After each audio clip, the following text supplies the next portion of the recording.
ప్రభునందు సోదరి సోదరులారా, కూడి వచ్చిన మీ అందరికీ వందనాలు తెలియజేస్తూ ఉన్నాను. దేవుని మహాకృపను బట్టి మరి ఒక నూతన దినాన్ని ప్రభు మనకు అనుగ్రహించి ఉన్నాడు. ఈ దినము కూడా దేవుని వాక్యాన్ని చదివి ధ్యానము చేసుకొని మన ఆత్మీయ జీవితానికి అన్వయించుకుందాం. రండి, పరిశుద్ధ గ్రంథమైన బైబిల్లో నుండి చివరి పుస్తకమైనటువంటి ప్రకటన గ్రంథము 11వ అధ్యాయము 19వ వచనాన్ని మనము ధ్యానము చేస్తూ ఉన్నాం. ఈ 19వ వచనములో ఒక 2 భాగాలుగా లేదా ఒక 3 భాగాలుగా మనము ఆలోచన చేద్దాము. గత దినమున మరి దేవుని ఆలయం గురించి మనము ధ్యానం చేసుకున్నాం క్లుప్తంగా. అందులోని మాటని మనం చదివి ధ్యానం చేసుకుందాం. 11వ అధ్యాయము 19వ వచనాన్ని ఒకరు చదివి వినిపించవలసిందిగా మనవి. మరియు పరలోకమందు దేవుని ఆలయము తెరవబడగా దేవుని నిబంధన మందసము ఆయన ఆలయములో కనబడెను. అప్పుడు మెరుపులను, ధ్వనులను, ఉరుములను, భూకంపమును, గొప్ప వడగండ్లను పుట్టెను.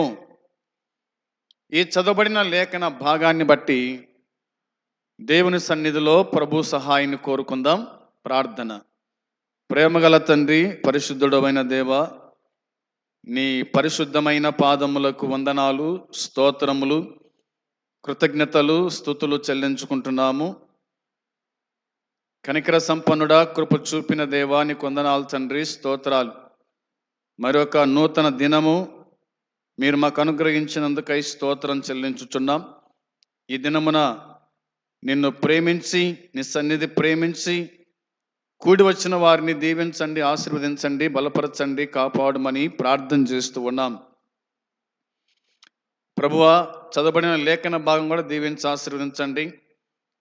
చదివిన మీ కుమారుని కూడా దీవించి ఆశీర్వదించండి. మేము దీన్ని ధ్యానించబోతుండగా మాకు కావాల్సిన జ్ఞానము, ఆలోచన, తెలివి, వివేకము, బుద్ధి అనుగ్రహించి దర్శించండి. వింటున్న వారికి మేలు క్షేమం దయచేసి మీరే కాపాడుమని మీకు అప్పగించుకుంటూ మా ప్రభు అయిన యేసుక్రీస్తు పరిశుద్ధమైన నామంలో స్తుతించి అడిగి పొంది ఉన్నాము తండ్రి, ఆమెన్. దేవుని గ్రంథమైన బైబిల్ నుంచి మనము ప్రకటన గ్రంథము 11వ అధ్యాయము 19వ వచనాన్ని మనము చదివి ఉన్నాం. ఈ 19వ వచనములో మొదటి భాగము పరలోకమందు దేవుని ఆలయము తెరవబడగా అని వ్రాయబడింది. ఇది దర్శన గ్రంథం అని చెప్పుకున్నాం కాబట్టి యోహాను పద్మాసు దీపములో ఉండగా పరలోకము తెరవబడుట, అందులో దేవాలయం కనిపించుట, అందులో దేవుని నిబంధన మందసము ఆయన ఆలయములో కనబడుట, మెరుపులు, ధ్వనులు, ఉరుములు, భూకంపములు, వడగండ్లు పుట్టుట, ఇవన్నీ కూడా భూమి మీద ఉన్నటువంటి యోహాను పరలోకములో జరిగేటువంటి సంగతులు గురించి చూసి ఆయన ఈ గ్రంథాన్ని వ్రాశాడు అని మనకు బాగా అర్థమవుతూ ఉంది. రెండవ అంశంగా మనము ధ్యానం చేయబోయేటువంటి మాట ఏమిటంటే దేవుని నిబంధన మందసము ఆయన ఆలయములో కనబడెను అని ఉంది. దేవుని ఆలయములో యోహానుకు నిబంధన మందసము కనిపించింది. ప్రభునందు సోదరి సోదరులారా, నిబంధన మందసము ఎప్పటి నాటిది? ఎప్పుడు నిబంధన మందసము చేశారు అంటే అది పాత నిబంధన గ్రంథములో 5 కాండాలలోని మరి నిర్గమకాండములోను, సంఖ్యాకాండములోను, ద్వితీయోపదేశ కాండములోను ఈ నిబంధన మందసము కనిపిస్తుంది. అంత మాత్రమే కాకుండా మరికొన్ని వస్తువులు కనిపిస్తాయి. వాటి గురించి మనము కొంత ఆలోచన చేయాలని నేను మీకు జ్ఞాపకం చేస్తూ ఉన్నాను. రండి, ద్వితీయోపదేశ కాండానికి వచ్చేద్దాం. ద్వితీయోపదేశ కాండములో వ్రాయబడిన మాట మనము చూడాలి. అందులో మనకు కొన్ని వస్తువులు మనకు కనిపిస్తాయి. అంతకంటే ముందుగా నిర్గమాకాండం చూడండి ఒకసారి. నిర్గమాకాండము 25వ అధ్యాయం. నిర్గమాకాండము 25వ అధ్యాయము 10వ వచనము, 20వ వచనము, 22వ వచనం కూడా చదువుకుందాం. ముందుగా 10వ వచనం చూడండి.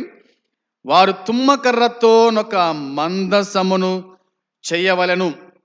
దాని పొడుగు 2 మూరలున్నర, దాని వెడల్పు 3.5, దాని ఎత్తు 3.5. 20వ వచనం. ఆ కెరూబులు పైకి విప్పిన రెక్కలు గలవై కరుణాపీఠమును తమ రెక్కలతో కప్పుచుండగా వాటి ముఖములు ఒండొంటొకటి ఎదురుగా నుండవలెను. ఆ కెరూబుల ముఖములు కరుణాపీఠము తట్టు ఉండవలెను. నీవు ఆ కరుణాపీఠమును ఎత్తి ఆ మందసం మీద నుంచవలెను. అక్కడ నేను నిన్ను కలుసుకొని కరుణాపీఠం మీద నుండి శాసనములు గల మందసం మీద నుండు 2 కెరూబుల మధ్య నుండి నేను ఇశ్రాయేలు నిమిత్తము మీకు ఆజ్ఞాపించు సమస్తమును నీకు తెలియజెప్పెదను అని దేవుని వాక్యం గుర్తు చేస్తూ ఉంది. ప్రభునందు సోదరి సోదరులారా, ఇక్కడ మందసము అనే మాట కనిపిస్తుంది. మందసము దేంతో చేశారంటే తుమ్మకరతో మందసము చేసినారు. మందసం దాని పొడుగు, దాని వెడల్పు, దాని ఎత్తు, ఈ 3 భాగాలు కనిపిస్తాయి. ఒకటి పొడుగు, వెడల్పు, ఎత్తు అనేది దేవుని వాక్యం చెబుతుంది. ఇవే మాటలు మనకు 37వ అధ్యాయము 1వ వచనము 9వ వచనములకు అదే మాట కనిపిస్తాయి. ఆ మాట చూసుకొని మనము వెనక్కి వచ్చేద్దాం. 37వ అధ్యాయం చూడండి. 37వ అధ్యాయము 1వ వచనము 9వ వచనం, ఈ 2 వచనాలు చదువుకుందాం. మరియు బెసలేలు తుమ్మకరతో ఆ మందసమును చేసెను. దాని పొడుగు 3 దాని పొడుగు 2 మూరలన్నర, దాని వెడల్పు 3.5, దాని ఎత్తు 3.5. 9వ వచనం. ఆ కెరూబులు పైకి విప్పిన రెక్కలు గలవై కరుణాపీఠమును దాని రెక్కలతో కప్పెను.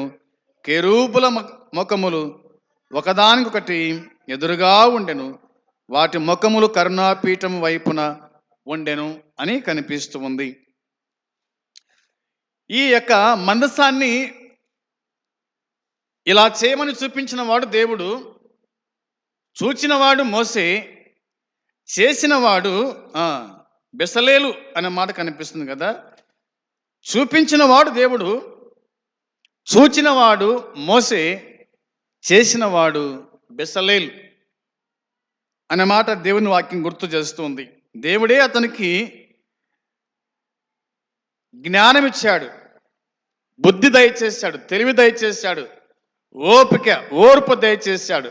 ఎందుకంటే దేవుడు కొండ మీద ఏ రూపంలో దాన్ని చూపించినాడో అదే రూపాన్ని ఈ శిల్పకారి చెక్కాలి, ఆ వ్యక్తి చేయాలి. అట్లే చేశాను అనే మాట రాయబడింది. ఇది దేవుని వాక్యంలో మనం జ్ఞాపకం చేసుకోవచ్చు.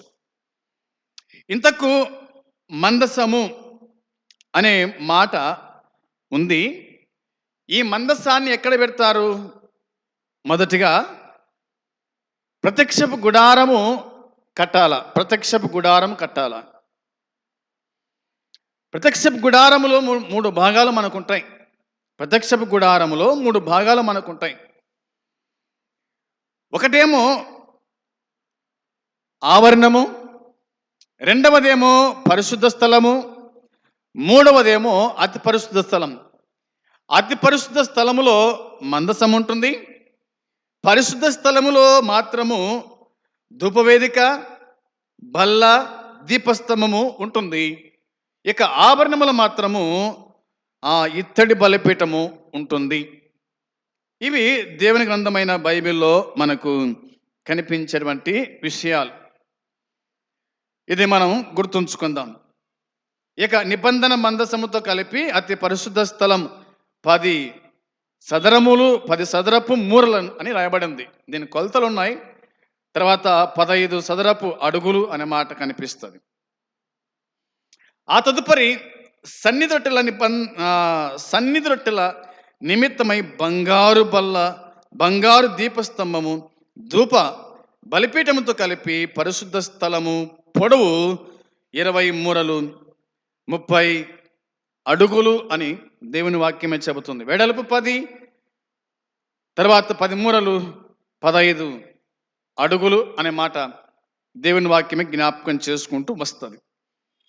ఇక ఈ ప్రత్యక్షపు గుడారం ఉంది కదా, దాదాపుగా 100 మూరలు, తర్వాత 150 అడుగులు.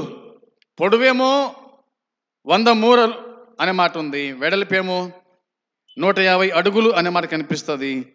ప్రవేశ ద్వారం మాత్రము 20 మూరలుగా ఉన్నట్టుగా దేవుని వాక్యం మనకు గుర్తు చేస్తూ ఉంది. ఇందులో మరి ఇవన్నీ కూడా ఉన్నట్టుగా దేవుని వాక్యం మనకు గుర్తు చేస్తుంది. దేవుని విమోచన నిబంధన యొక్క గుర్తులు ప్రత్యక్షపు గుడారములో నిక్షిప్తమై ఉన్నాయని దేవుని వాక్యంలో చూస్తాం. తర్వాత అందులోని ప్రతి ఉపకరణం గుడక మరి నిర్గమకాండము 25వ అధ్యాయం నుంచి 40వ అధ్యాయం వరకు ఇవన్నీ కూడా మరి ఉన్నట్టుగా దేవుని వాక్యం మనకు జ్ఞాపకానికి తీసుకొని వస్తుంది అన్నది మనము జ్ఞాపకంలో ఉంచుకోవాలి. ఇక నిబంధన మందసము అనే మాట మనం వింటున్నాం కాబట్టి, యోహాను చూసినప్పుడు దేవుని ఆలయంలో నిబంధన మందసం కనిపించింది అన్నాడు.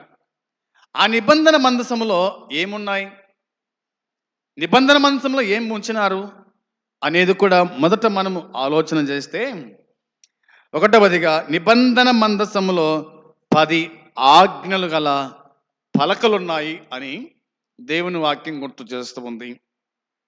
ఇప్పుడు మనము ఆ మాట చదవాలి. చూడండి, ద్వితీయోపదేశకాండంలో 10వ అధ్యాయము మొదటి 2 వచనాలు చూద్దాం. అందులో వ్రాయబడిన మాట జ్ఞాపకం చేసుకుందాం.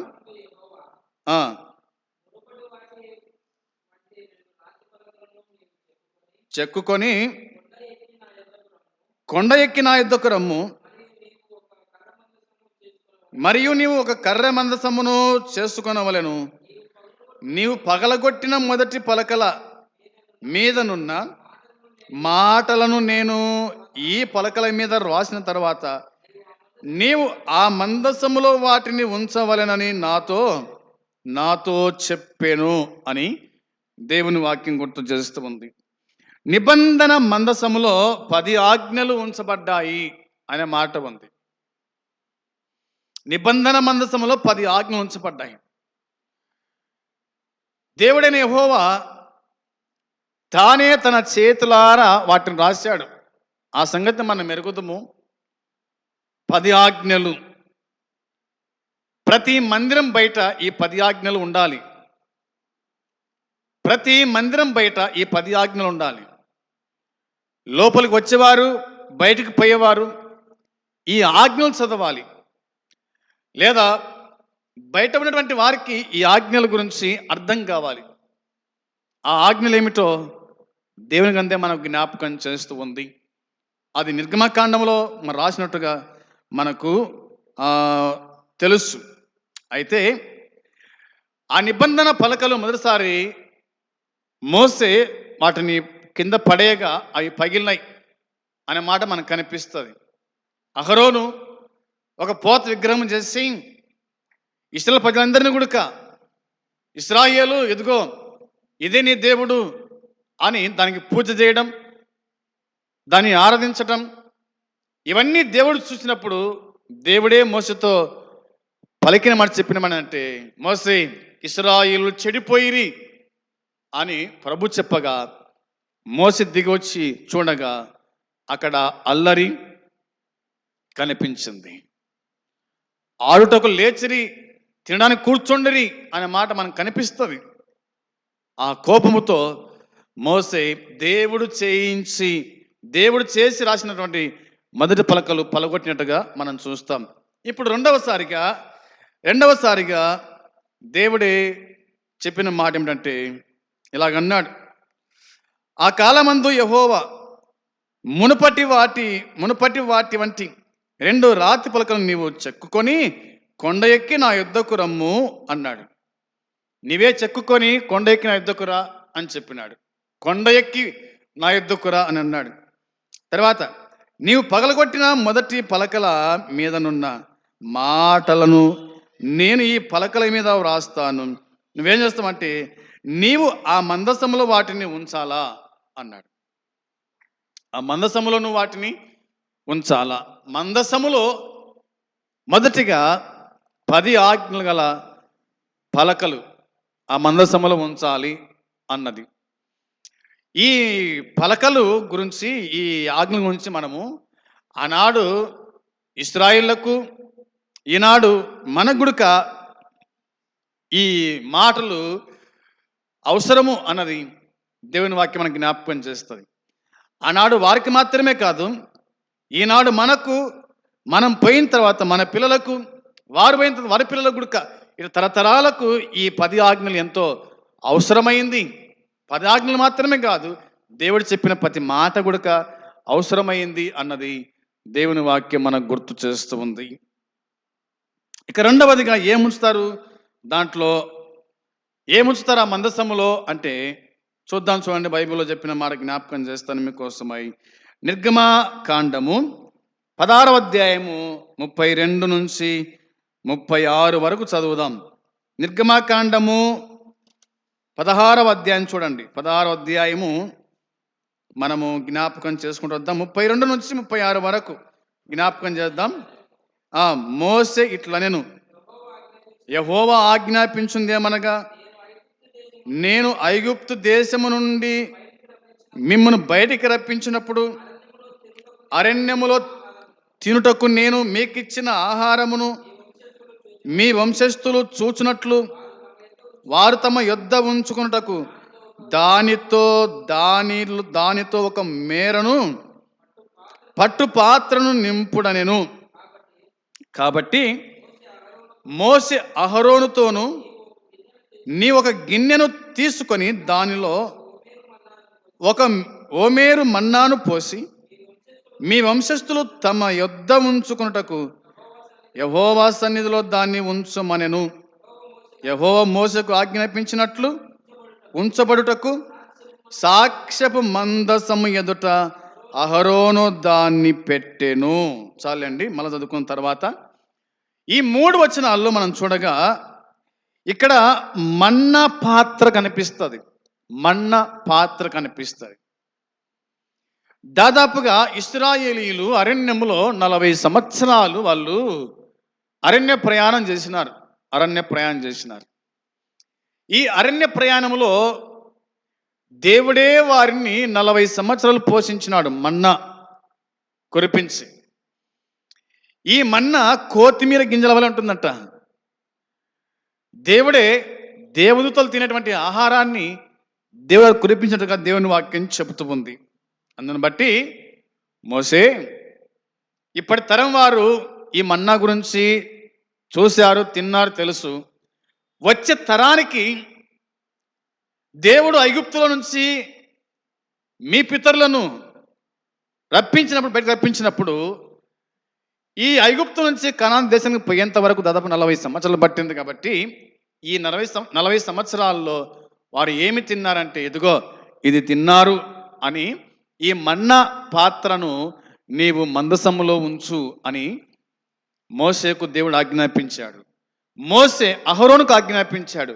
అహరోను ఆ మన్నా యొక్క పాత్ర, ఆ మన్నా ఓమేరు అని మనకు అర్థమవుతుంది. ఒక ఓమేరు మన్నాను పోసి అన్నమాట రాయబడింది. ఓమేర్ అనగా ఏ పాలో దశమ భాగము అని మనకు 36వ వచనం చెబుతుంది. 36వ వచనం చూడండి ఒకసారి. ఆ మాట మనం చూడగా ఇలా రాయబడింది. ఓమేరు అనగా ఏ పావులో దశమ భాగము అనే మాట కనిపిస్తుంది. సరే, మంచిది. మరి ఈ మన్నా పాత్ర గుడక ఎక్కడ ఉందంటే అది మందసములో ఉంది అన్నది మనకు అర్థమైన విషయం. కాబట్టి ఇప్పుడు 35వ వచనం చదువుదాం. చూడండి, 35వ వచనం చదివితే, ఇశ్రాయేలీలు నివసింపవలసిన దేశముకు తాము వచ్చు 40 ఏండ్లు మన్నానే తినుచుండిరి. వారు కానాను దేశపు పొలిమేరలు చేరు వరకు మన్నాను తినిరి అన్న మాట ఉంది. పొలిమేర చేరేంత వరకు గుడక, ఊరు చేరేంత వరకు గుడక వాళ్ళు మన్నానే తిన్నారన్నమాట. 40 ఏండ్లు మన్నాను తినిరి అన్న మాట కనిపిస్తూ ఉంది. దేవునికి స్తోత్రం. దేవుడు వారిని అద్భుతంగా వారిని పోషించినాడు. ఇవన్నీ మీకు కావాలని మీ పరలోకపు తండ్రికి తెలియనని యేసు చెప్పినట్టుగా వారి కాళ్ళకున్నటువంటి చెప్పులు అరిగిపోలేదు, వారి కాళ్ళు వాయలేదు, వారు వేసుకున్నటువంటి బట్టలు మాయలేదు. అవునా? దేవుడు అద్భుతకరంగా 40 సంవత్సరాలు వారిని పోషించినాడు, కాపాడినాడు. ఎంత గొప్ప దేవుడో, అద్భుతమైన దేవుడు ఈయన. ఆశ్చర్యకరుడు, ఆశ్చర్యకార్యాలు చేసే దేవుడు అన్నమాట ఈయన. అందుకోసమే మనము వారి గురించి, ఇశ్రాయేలు గురించి, దేవుని గురించి మనం చదువుతున్నాం, వింటున్నాం, తెలుసుకుంటున్నాం.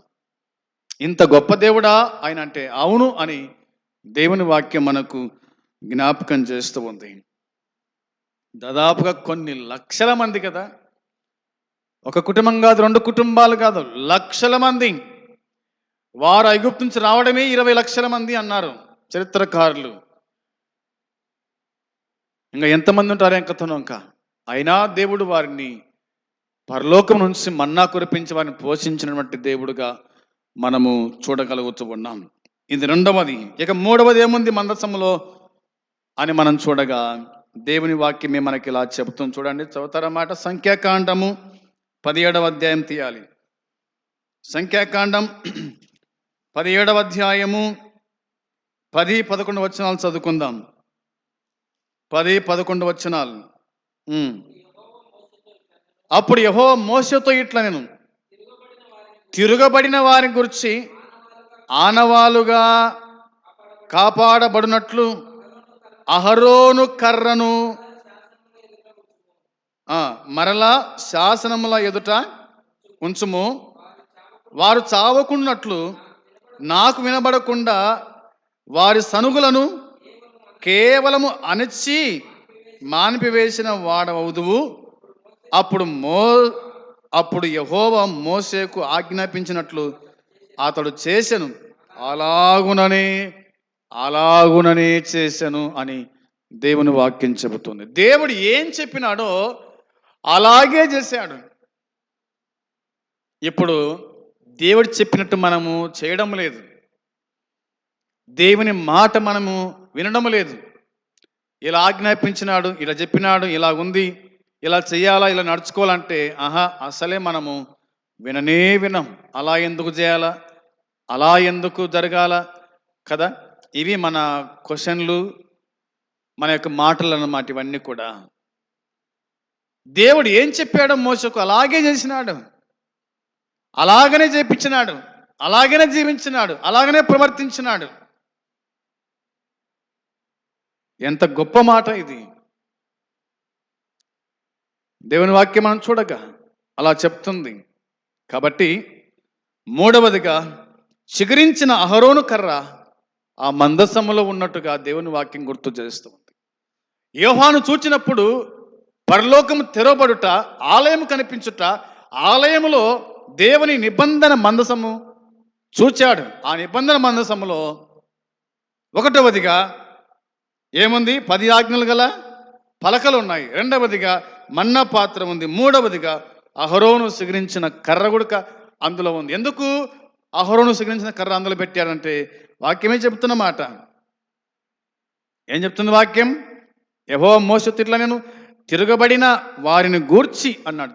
తిరగబడిన వారిని గూర్చి ఆనవాలుగా కాపాడబడినట్లు అహరోను కర్రను మరలా శాసనముల ఎదుట ఉంచుము, వారు చావకుండునట్లు అనే మాట ఉంది. వారు చావకుండునట్లు నాకు వినబడకుండా వారి సనుగులను కేవలము అణచి మానిపివేసిన వాడబవుతావు. మోసే, అహరోను కర్ర దాంట్లో ఉంచురు అని అన్నాడు అన్నమాట. ఇశ్రాయేలు ప్రజలు ఎన్నోసార్లు తిరుగుబాటు చేసినారు.